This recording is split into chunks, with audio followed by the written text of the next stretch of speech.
So the personality profile, the DISC, Marston was one of the early founders of the DISC in the 1924, I believe. He came up with this 4 models using the DISC. It actually dates back to Hippocrates.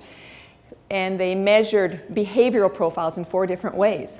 So using Marston's, I'm going to give you just a quick little overview. There's 4 different quadrants of how people behave, how people have their strengths and weaknesses.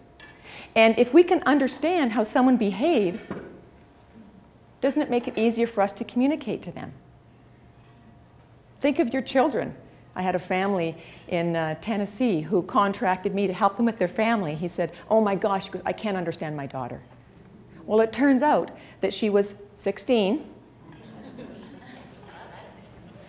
that her behavior was different than her father, and he couldn't understand it. Why can't she just listen to me? Well, here's the thing. Her father was a D-type personality, which is only 3% of the population. D are individuals who are very driven, very dominant, decisive. They're very active individuals. Go, go, go, let's get it done. Okay, I will take charge, I'll make this happen. These are natural characteristics. And it's cool when you really understand your own, then you have that opportunity to adapt it in certain behaviors. Now his daughter, she was an I. She was influential, Miss Happy-Go-Lucky. She was more concerned about what she was wearing to school than actual schoolwork. That equates to 12% of the population.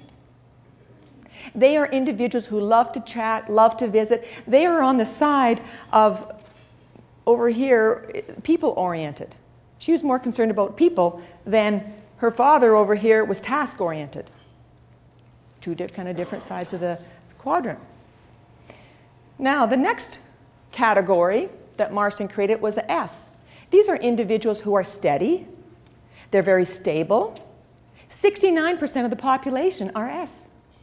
So when you walk around the street and you see people in the stores or in business, these are individuals who are caregivers. They are also on the side of the quadrant of people-oriented. They love people. They like to care for them. Well, look at in your own business. Do you sometimes befriend people to a point that, oh my gosh, I really, really thought they were going to buy, but then they never did, and they never used my services. Why? Well, perhaps you weren't communicating to them the way they like to be communicated to. The next is C, someone who's very correct, analytical based. They like to make sure things are done right. Every one of these quadrants have a hidden fear as well. Everybody has a hidden fear, and it can come out in different ways. So for example, the C, which we just talked about, someone who's very analytical, you'll find anybody who is like that way, who falls into that quadrant, has a tendency to be fearful of criticism.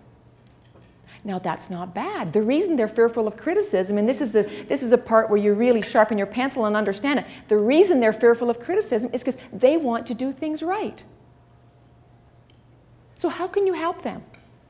Well, you communicate with them in a way that's safe, so that they aren't feeling attacked, because they actually are their worst critic, because they really want to do things perfect for themselves and for everybody around them.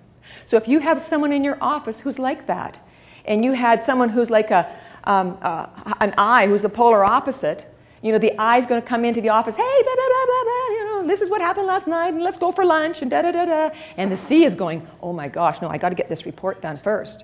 They are polar opposites. But when they can understand how to communicate with each other, what happens? The relationship flourishes, doesn't it? And all of a sudden, we learn to accept. You know, one of the greatest things about growth is acceptance. It's total acceptance. I am who I am.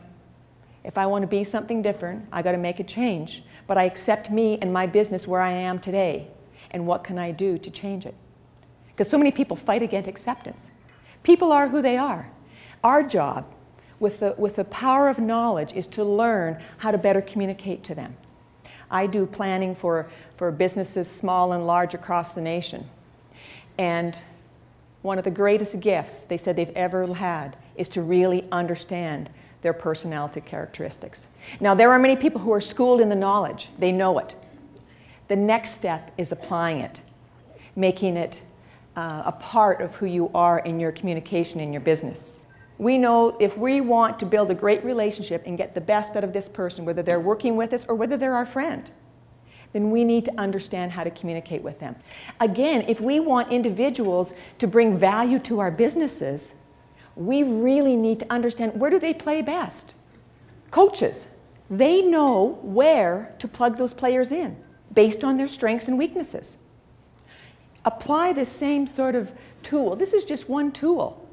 When you learn this, then you know where best to plug in the team members in your business.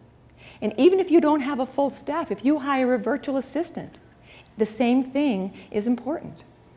Ensure that they are the right people doing the right things in the right position.